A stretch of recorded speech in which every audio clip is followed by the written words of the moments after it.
Bonjour, c'est le docteur Koshi qui vous parle. Je voudrais savoir si vous avez bien reçu l'email du protocole. Au bout du fil, l'équipe soignante d'Elisabeth revole au Pakistan. Depuis Chamonix, Emmanuel Koshi tente de soigner l'alpiniste drômoise. Il a pu lui parler par téléphone cet après-midi. La première phase, bien sûr, c'est plutôt une phase d'euphorie. Je pense qu'il était très content de s'en être sorti. Donc ça, je l'ai senti au téléphone très heureuse, bien sûr. Après ça, il y a un peu le rebond derrière. Diagnostic d'après photo, de multiples gelures. Aux mains, stade 2 et 3. Aux pieds, les lésions sont plus graves encore.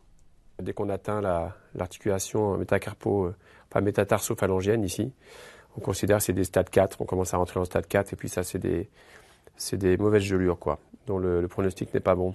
Pour soigner l'alpiniste, le médecin chamonniard a prescrit un traitement équivalent à la prostavasine, un produit qui diminue par 2 le risque d'amputation. C'est vraiment important de le faire très vite parce qu'on sait que passé 24 heures, ce produit il devient de moins en moins efficace. Et puis passé 48 heures, il l'est quasiment plus.